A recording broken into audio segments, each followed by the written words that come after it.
Alhamdulillah binikmatil iman wal Islam. Asyhadu an la ilaha illallah wahdahu la syarika lah wa asyhadu anna Muhammadan abduhu wa rasuluhu la nabiyya ba'dah. Allahumma shalli wa sallim wa barik ala nabiyyina Muhammadin wa ala alihi wa ashabihi ajma'in. Subhanaka la ilma lana illa ma 'allamtana innaka antal alimul hakim. Rabbi ishrah li sadri wa yassir li amri wahlul 'uqdatam min lisani yafqahu qawli. Amma ba'd. Wa qala ta'ala fi kitabihil karim, a'udzu billahi minasy syaithanir rajim. Ya ayyuhalladzina amanu taqullaha haqqa tuqatih wa la tamutunna illa wa antum muslimun. Shadaqallahul azim. Bapak-bapak, ibu-ibu, saudara-saudara yang saya hormati, berulang kali saya mengajak, marilah kita panjatkan puji syukur kehadirat Allah Subhanahu wa taala yang sampai awal malam hari ini, mudah-mudahan sampai akhir hayat kita, Allah telah banyak memberikan nikmat kepada kita dan keluarga kita, terutama nikmat iman, sehingga pada awal malam hari ini kita masih tetap bertakwa kepada Allah dengan menjalankan segala perintah-perintahnya, khususnya sholat berjamaah. Untuk sholat maghrib dan mudah-mudahan tidak sampai isya nanti, yang dilanjutkan dengan kajian Al-Quran. Hanya dengan satu harapan, mencari ridho Allah Subhanahu wa taala. Semoga Allah meridhoi apa yang sudah kita lakukan dalam beribadah maupun muamalah. Amin. Sholawat dan salam semoga Allah curahkan kepada junjungan Nabi besar Muhammad Sallallahu Alaihi Wasallam, yang kita tunggu-tunggu syafaat beliau dari kiamat nanti, di akhirat nanti. Semoga kita dan keluarga kita, anak-anak cucu kita, kakek, nenek moyang kita, dan seluruh kaum muslimin muslimat mendapatkan syafaat dari beliau, sehingga kita termasuk golongan orang-orang yang beruntung yang telah akan ditempatkan pada sebuah tempat yang indah, megah, penuh dengan kesejahteraan dan kebahagiaan untuk selama-lamanya.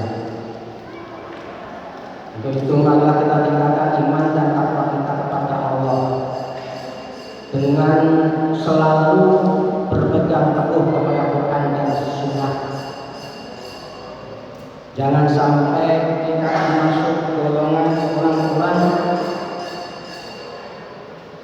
yang diberikan nikmat banyak oleh Allah, tetapi kufur nikmat, yaitu Bani Israil dan banyak kaum yang lain.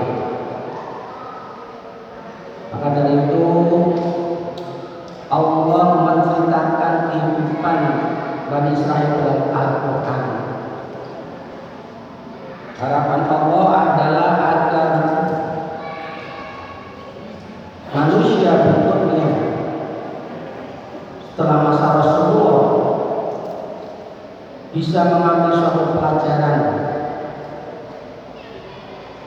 karena Allah akan memberikan siksaan baik dunia maupun akhirat bagi orang-orang yang tidak mau beriman kepada Allah dan para Rasulnya, terutama Rasul terakhir yaitu Rasulullah SAW.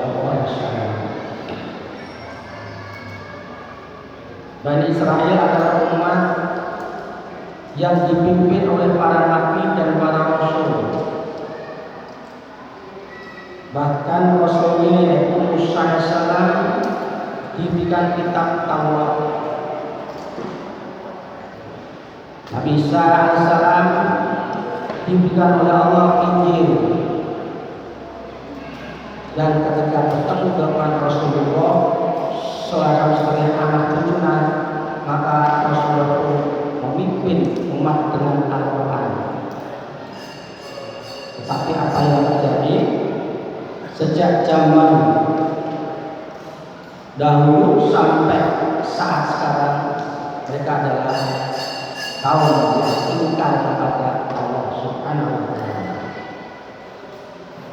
Di dalam surat Al-Baqarah Allah ingatkan bahwa Bani Israel mempunyai kewajiban yang sama dengan apa yang diberikan kepada umat Rasulullah SAW, walaupun ada sedikit perbedaannya. Di antara kewajiban yang harus mereka laksanakan adalah melaksanakan sholat. Di dalam ayat 43 surat Al-Baqarah, Allah menceritakan kepada Rasulullah tentang kewajiban mereka ketika dipimpin oleh Nabi Musa AS. Dalam surat katakan wa aqimis sholata wa atuz zakata warka'u ma'ar-raki'in, dan dirikanlah sholat. Jadi kalau ada sekarang kaum keturunan Bani Israel yang terpecah menjadi agama Yahudi dan Nasrani, tidak menjalankan sholat sesuai dengan apa yang kita lakukan dalam rukun dan syaratnya, maka itu sudah satu pengingkaran kepada Rasulullah dan kitab Al-Quran. Dirikanlah sholat. Jadi sholatnya bukan seperti yang dilakukan oleh mereka atau mungkin juga umat lain seperti Hindu, Buddha, melaksanakan ibadah sesuai dengan syariat mereka. Tidak sama. Bahkan kewajiban yang diperintahkan Allah kepada umat Nabi Musa lebih berat di dalam sholat, yaitu 50 kali sehari. Jadi kadang-kadang kita juga harus banyak kasihan kepada mengaku Islam kon sholat ping 5 wae ora lakon. Maka sholat itu ringan, paling lama 10 menit, kecuali yang memang hafal Quran, sholat sendirian, ingin berkomunikasi dengan kenikmatan, mungkin agak lama. Sebentar, 50 kali. Kita hanya 5 kali. Bahkan Nabi Musa pernah memerintahkan kepada Rasulullah menghadap Allah kembali ketika Mi'raj itu, jangan lima, jangan mau, tidak kuat umatmu. Kenyataannya banyak yang tidak sholat. Berapa? 2 saja, 2 kali dalam sehari. Karena Rasulullah sudah minta keringanan sampai 5 kali, malu. Enggaklah, wahai Musa, malu saya kalau minta sampai 2 kali dalam sehari. Maka ditetapkan oleh Allah dengan permohonan Rasulullah hanya 5 kali yang wajib. Tetapi Allah memberikan kesempatan untuk memperbanyak bertemu denganku, kata Allah. Lebih dari itu dengan sholat-sholat sunnah yang lain. Ini Bapak. Kenapa sekarang pertanyaannya? Kok Nabi Musa diberikan 10 commandment, 10 perintah untuk sampaikan kepada kaum Yahudi, Bani Israel, karena mereka lama telah meninggalkan ajaran tauhid.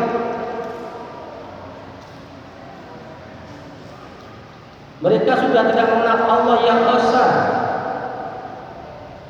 Di bawah tekanan-tekanan Fir'aun, bahkan mereka menuhankan Fir'aun sebagai Tuhan.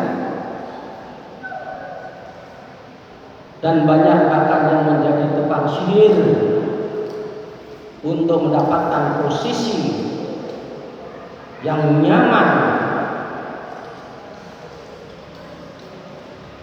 dalam rangka mengalahkan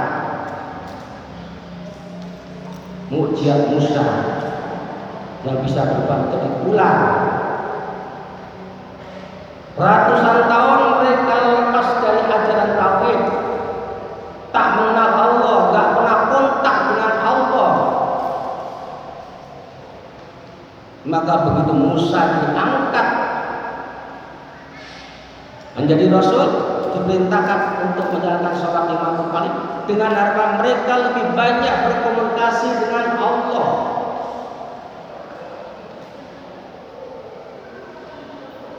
Ini intinya. Karena barang siapa hamba Allah yang suka bertemu dengan Allah, maka pintu rahmat akan dibukakan. Mereka hidup sebagai Buddha yang tidak punya kekuatan apapun untuk membangun negeri yang Allah berikan, Palestina,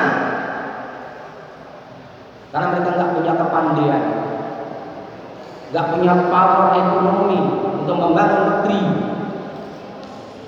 Sedangkan kekuatan milik Allah, hasbunallahu wa ni'mal wakil, ni'mal maula wa ni'man nasir. Cukuplah Allah sebagai penolong kami, dan Allah lah sebaik-baik pelindung. Itu yang diajarkan oleh umat-umat terdahulu oleh Allah dan lisan Rasul-Rasul dan Nabi agar mereka kuat. Maka sholat itu penting supaya mereka terbebas dari penderitaan menuju satu kebahagiaan. Maka dibuat sholatnya biar sering ketemu dengan Allah, berdoa kepada Allah, memohon kepada Allah agar hidup dalam kehidupan slavery, perbudakan berubah menjadi mereka menjadi freedom of human being, manusia yang merdeka, bebas, tidak ada tekanan dari siapapun, dan hidup hanya mengharap ridha Allah. Ini bapak-bapak, ibu-ibu, saudaraku. Maka dari itu Islam pun menekankan sholat. Setelah syahadat, sholat. Dengan sholat itu manusia bisa menyampaikan banyak harapan. Dengan bersolat, maka tidak akan terjadi seorang muslim putus asa. Yang ada harapan penuh optimis akan kesuksesan hidupnya, itu sholat. Makanya maaf kemarin ketika saya ikut pengajian akad pagi, Pak Zikrullah mengatakan kalau kita sholat duha nggak boleh kita mengharapkan rezeki. Maaf, karena masa debat sebenarnya, tapi nggak pantas berdebat. Orang sholat duha mengharapkan supaya dibukakan rezeki nggak boleh. Orang infak mengharapkan balasan dari Allah daripada nggak boleh, keliru. Menurut saya keliru, saya boleh berpendapat juga. Tapi landasan itu dalam Quran. Itu kan sampaikan kemarin ditelan mentah-mentah oleh jamaah, umat jamaah.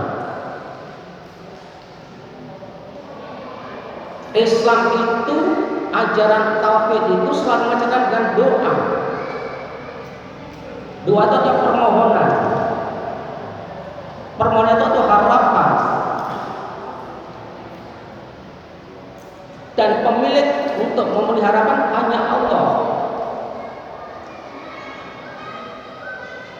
Dan hamba Allah, manusia itu harus banyak berharap kepada Allah, harus banyak berharap kepada Allah, harus banyak berdoa kepada Allah.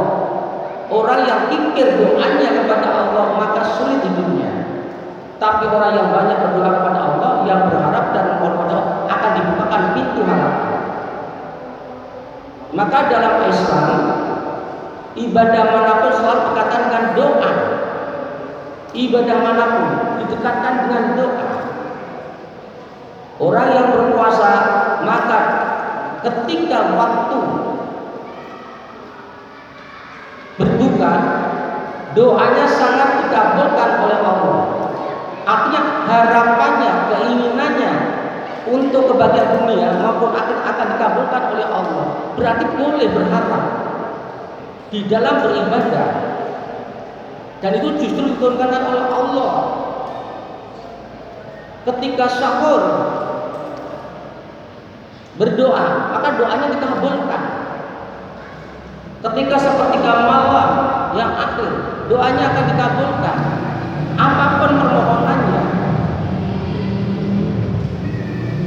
Ketika haji, doanya banyak dikabulkan. Di tempat-tempat khusus yang telah Allah tetapkan. Dan semua Rasul dan Nabi mengangkat tangan berdoa kepada Allah. Tapi kenapa sekarang ketika orang sholat Muslim, sholat duha, minta pada rezekinya dibukakan, nggak boleh, ikhlas. Ikhlas itu artinya apa? Ikhlas itu semata-mata hanya mengharap ibadah itu karena melakukan perintah Allah, itu ikhlas. Tidak mengharapkan kebaikan dari orang lain, dari manusia atau makhluk lain. Itu namanya ikhlas. Nah, di dalam keikhlasan itu ada asa, harapan agar Allah melimpahkan rahmat, barokah dan ampunan. Ini yang perlu dipahami. Jadi kalau kemarin dikat infak nggak boleh mengharap. Di Quran sendiri Allah bukan motivasi. Siapa yang berinfak 1 dibalas 700. Kenapa sekarang ketika orang berinfak tidak boleh berharap? Boleh. Kalau berharap pada Allah boleh. Ketika sholat duha, Allah menjanjikan akan buka pintu rezeki. Minta, boleh. Ini yang perlu kita paham, pengajian itu harus tercerahkan. Ikhlas tetap. Memang dalam beribadah yang paling tinggi adalah ikhlas, hanya mengharap ridha Allah.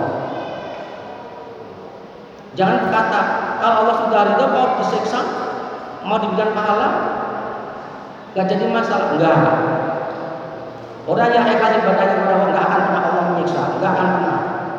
Yang akan datang adalah kebaikan-kebaikan. Ini contoh. Oke. Jadi bapak-bapak sholat duha nggak usah cemas berharap supaya rezekinya dibukakan. Bukan untuk sini-sini, minta kepada Allah. Saya selalu dari muda. Kalau istirahat, waktu saya ngajar, belum nikah, saya berdoa untuk diri saya dan teman saya sebelum saya menikah. Ya alhamdulillah, rezeki saya dan anak-anak saya berjalan dengan sebaik-baik. Minta karena saya minta. Karena Allah mengatakan barang siapa yang sholat duha 4 rakaat maka aku berikan rezeki. Itu janji Allah. Setiap Allah perintahkan sesuatu akan didampingkan harapan-harapan yang akan diberikan kepada hambanya.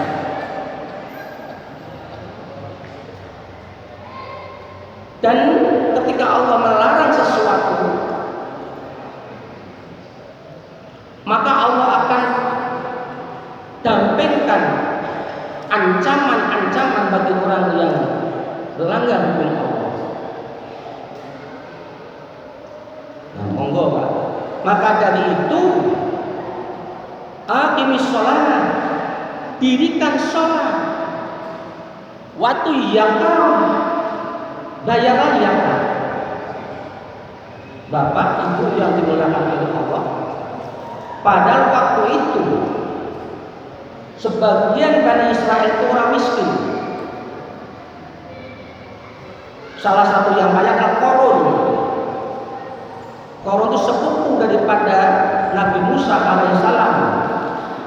Qarun yang kaya, atau beberapa pendeta yang menjual ayat-ayat Allah.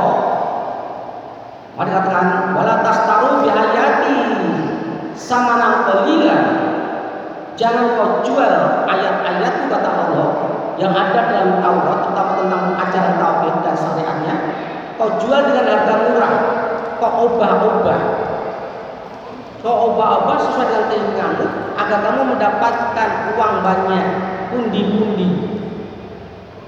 Nah, di sini pada masa Musa yang kaya itu adalah orang-orang yang mengetahui tentang kitab Taurat tapi mengubah Taurat.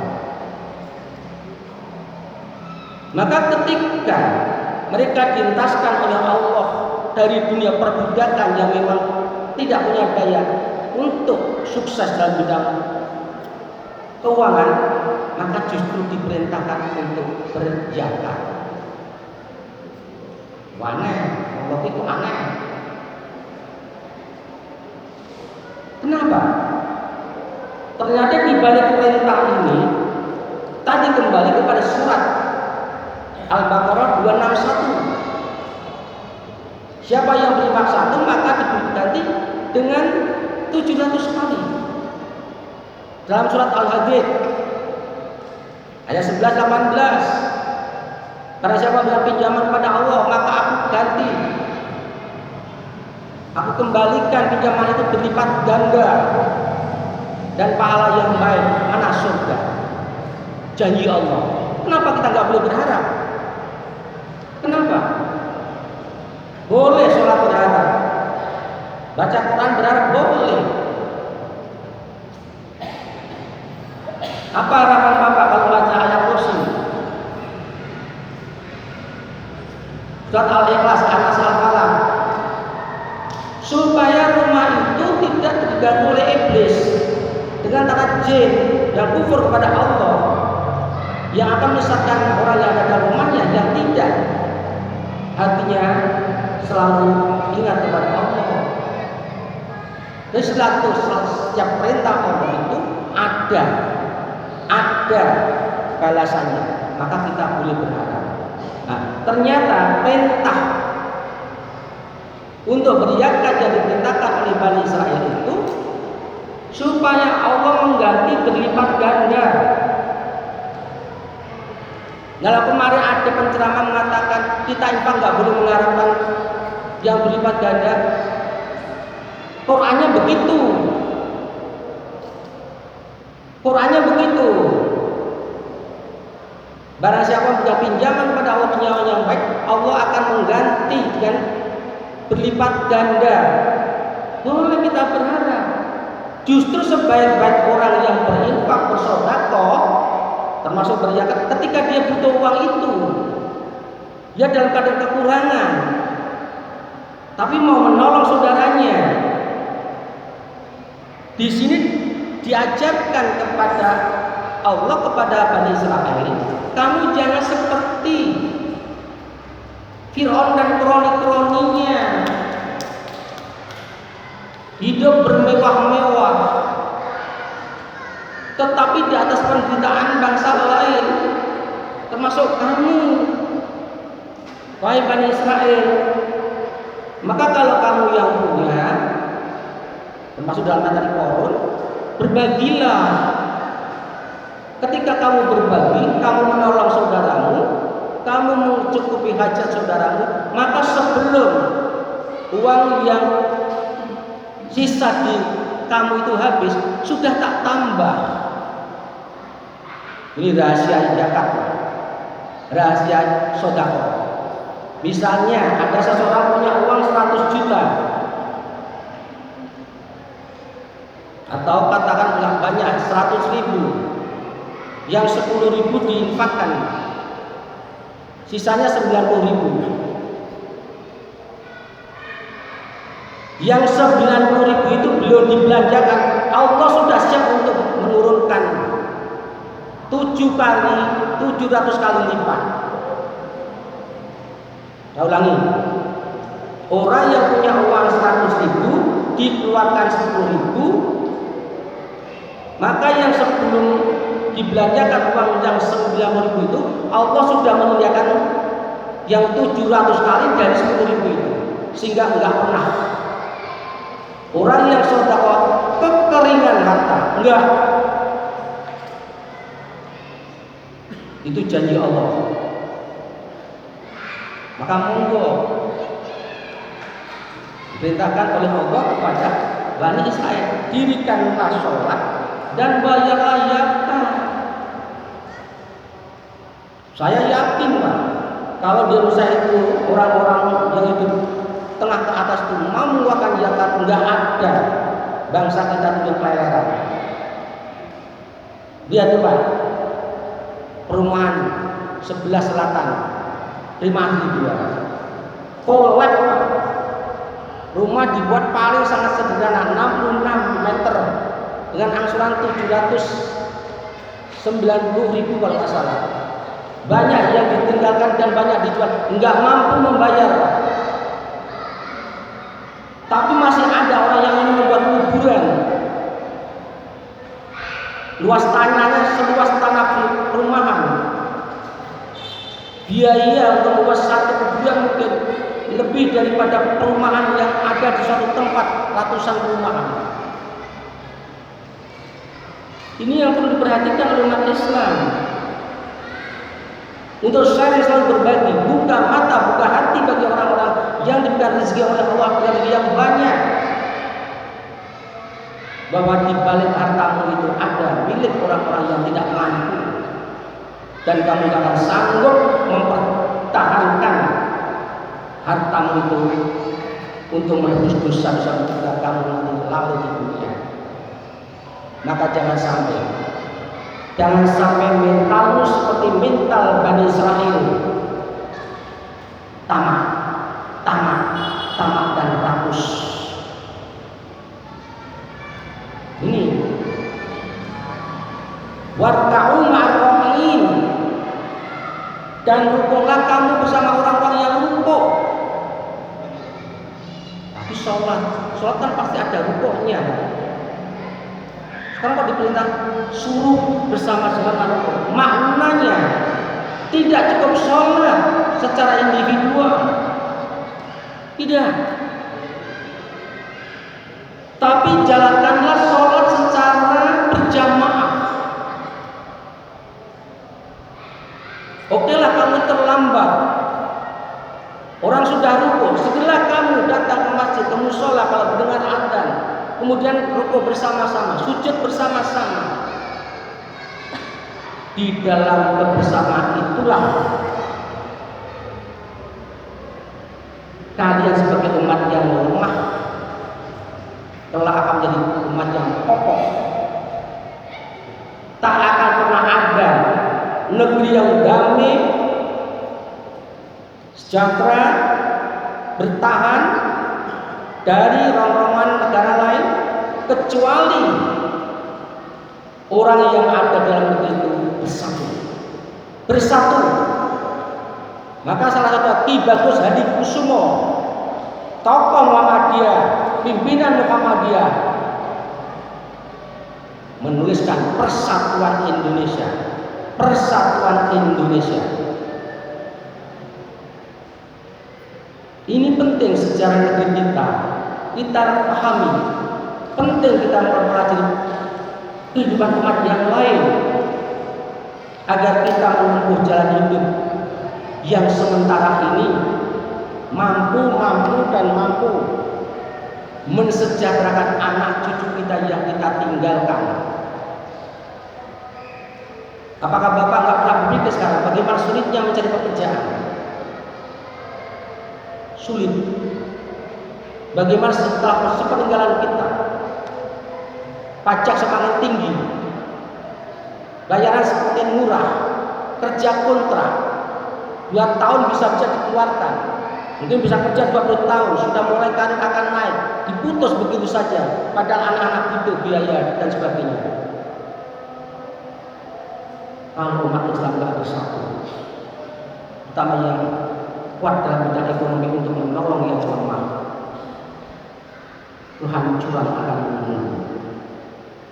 Nah, di sini diperintahkan oleh Allah, hai Bani Israel, dirikanlah sholat, bayarlah zakat, dan rukuklah kamu beserta orang-orang yang rukuk. Mudah-mudahan ayat 43 yang Allah ceritakan kembali kepada Nabi Muhammad SAW atas kewajiban yang harus dilakukan oleh Bani Israel. Kemudian kita dikoordinasi menjadi 5, tapi nilainya insya Allah besar. Anak cucu kita tetap akan diberikan sholat. Rabbi habli minas sholihin, Rabbi ij'alni muqimmas sholati wa min dzurriyyati rabbana wa taqabbal du'a. Ya Allah, jadikanlah aku dan anak cucu keturunan orang-orang yang mendirikan sholat, yang selalu kontak dengan Engkau ya Allah, yang hanya punya harapan kepada Engkau ya Allah.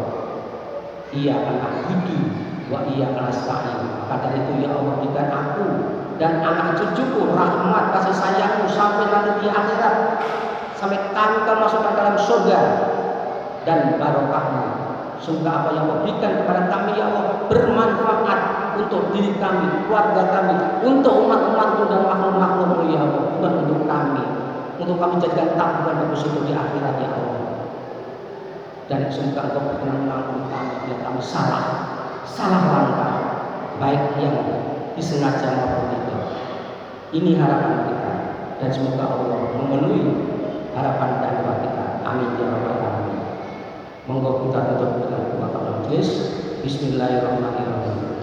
Subhanallahumma wa bihamdika asyhadu an la ilaha illa anta astaghfiruka wa atubu ilaik. Assalamualaikum warahmatullahi wabarakatuh.